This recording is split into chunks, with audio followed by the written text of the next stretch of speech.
Beyond availability, the silent power within. Have you ever truly observed how certain individuals seem to exert an almost supernatural influence over their environment without uttering a single word? They do not raise their voices. They do not beg for attention. Instead, they withdraw, quietly, purposefully, and suddenly everything around them changes. The atmosphere shifts. People begin to question themselves, to seek them out, to feel their absence like a tangible weight. Now, imagine if you embrace this same approach. If you chose silence over impulsive reaction, withdrawal over confrontation, how might the world respond? This is where the core truth lies. When you stop being perpetually available, emotionally, physically, psychologically, the world around you experiences a crisis. People accustomed to manipulating you through your predictability find themselves destabilized. Your usual reactions have given them control. The day you cease to react, the entire game changes. Carl Jung once said, "Everything that irritates us about others can lead us to an understanding of ourselves." When you become inaccessible, it reveals not only the nature of others, but illuminates the unseen mechanisms by which they have controlled you. Who grows desperate? Who becomes irritated? Who tries to provoke you to elicit a reaction? The answers to these questions expose more about their needs and fears than about your character. With every automatic yes, every immediate reply, every unguarded emotional response, you hand over fragments of your energy. And by the end of the day, what remains? Exhaustion, frustration, a hollow ache you cannot explain. The reason is painfully simple. You have made yourself too accessible to those who do not even deserve the dignity of your silence. This message is not a call for indifference, nor is it about abandoning the world. It is about choosing yourself. It is about the noble and arduous journey toward what Jung termed individuation, the process of becoming whole, authentic, and complete. And this process begins when you recognize that silence, when born from awareness and not avoidance, possesses more power than 1,000 shouted arguments. How long will you allow your emotions to be controlled by others? How long will you react like a marionette every time someone strikes an old wound? Perhaps it is time to sever the strings, to retreat into your own mystery. Because when you stop being perpetually available, everything, absolutely everything, changes. From an early age, society conditions us to equate our worth with our availability. We are praised for being there for others, for responding promptly, for pleasing, for maintaining peace at the cost of our own. Yet this very conditioning is the seed of an insidious prison. Excessive availability is not a virtue, it is a trap.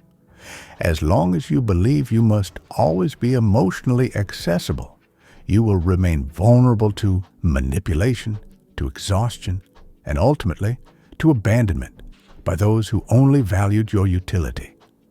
Predictability is the currency of manipulation. Those who know you will react a certain way will inevitably use that knowledge against you, consciously or not. You become a tool, an emotional emergency button pressed at their convenience. Carl Jung spoke of the persona, the mask we wear to be accepted and loved. It is this mask that drives us to respond even when we are exhausted, to explain ourselves endlessly, to justify our very existence. The cruel irony is that the more we seek acceptance through availability, the more invisible we become to ourselves. Being constantly available is a subtle yet profound form of self-abandonment.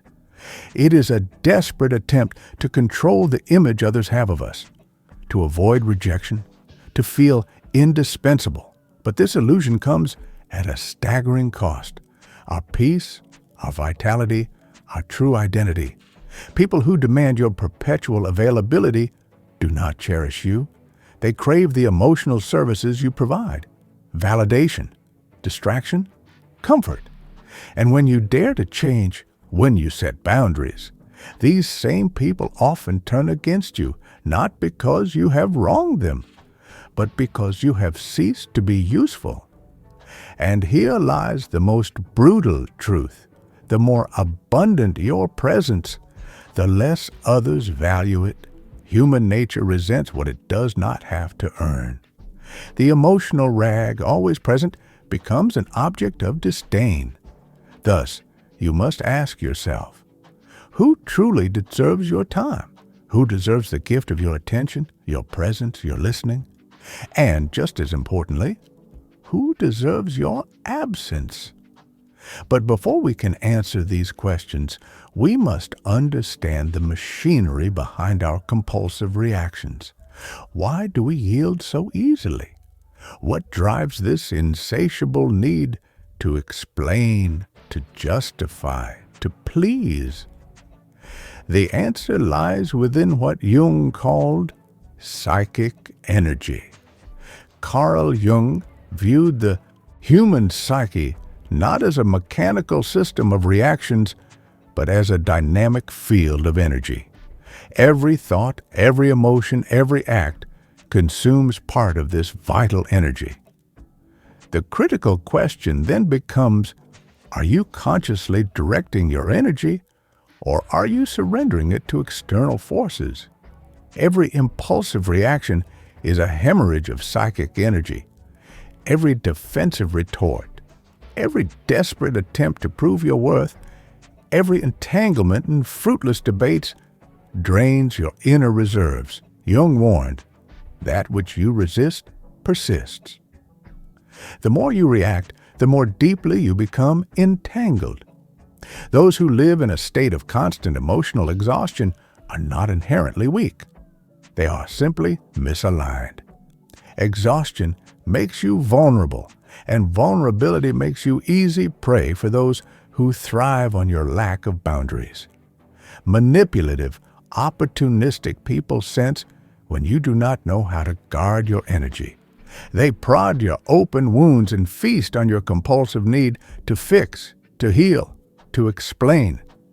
A healthy psyche, Jung emphasized, is one that retains energy within the system. True strength lies not in constant reaction, but in measured action, in choosing when and how to expend your energy, and more crucially, when to conserve it. How often have you lost sleep over a pointless argument? How many hours have you wasted ruminating over what you should have said or trying to decipher someone else's cruelty? These moments represent energy squandered, life force surrendered for nothing. Psychic energy, when guarded, manifests as presence. You enter a room and command respect without uttering a word. Poorly managed, it dissolves your very existence into invisibility and fragility. Thus, begin to observe yourself. Identify the triggers that rob you of your center. Know that it is not about becoming cold or indifferent, but about becoming sovereign, about deciding who and what is truly worthy of your precious, finite energy. And here we touch one of Jung's most profound insights. By conserving your energy, you dismantle the projections others have placed upon you. In doing so, you strip away their illusions, forcing them, sometimes violently, to confront their own emptiness. Because, make no mistake, opportunistic people thrive on silent manipulation. They understand, often instinctively, which emotional buttons to press to elicit the response they seek.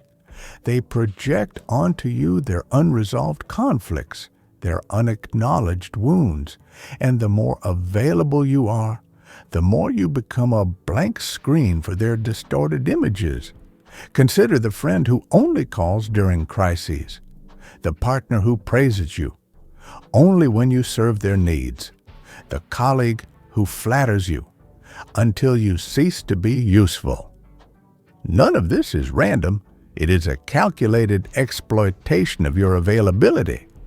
True manipulation rarely shouts. It whispers. It cloaks itself in guilt, obligation, and the fear of abandonment.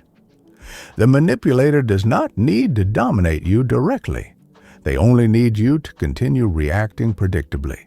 But when you refuse to engage, when you meet provocation with silence, neediness with distance, accusation with stillness, their entire mechanism collapses. Your unavailability forces them to confront their own void, their own chaos.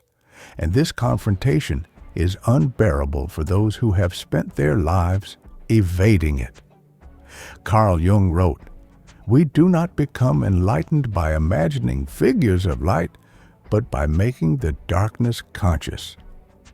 When you stop feeding the cycle, when you withdraw from the emotional theater, you drag the hidden shadows into the light. But are you prepared for the consequences? For the misunderstandings, the rejection, even the vilification that often accompany the act of choosing yourself? Because true silence, not passive, cowardly silence, but lucid, conscious silence, is one of the most formidable forces in the universe. In a world addicted to noise, urgency, and validation, silence is a revolutionary act. It disrupts narratives. It dismantles control. It forces the manipulators to contend with their own dissonance. Silence is not an absence. It is a presence intensified. It is the refusal to participate in meaningless battles. It is the conscious abstention from surrendering your peace to those who have not earned it. It is the strategic withdrawal that allows for observation, discernment, mastery. It will make you appear cold, distant, arrogant to those who once thrived on your accessibility. But this is their discomfort, not your burden. True silence is the language of sovereignty. It is the declaration that you no longer need to prove your worth, explain your existence, or validate your pain. Each word you choose to withhold becomes an act of preservation. Each moment of silence becomes an affirmation of your inner sanctity. And so, as you walk this path, this lonely, luminous path, know that you are not losing yourself. You are recovering yourself. You are ceasing to be an instrument for others' projections and beginning to become the architect of your own destiny. It is a painful rebirth. You will lose people, roles, illusions, but you will find clarity, peace, and an unshakable strength rooted not in how others perceive you, but in who you truly are. The loneliness of the strong is real, but so is their freedom. And freedom, ultimately, is the only true wealth a soul can possess.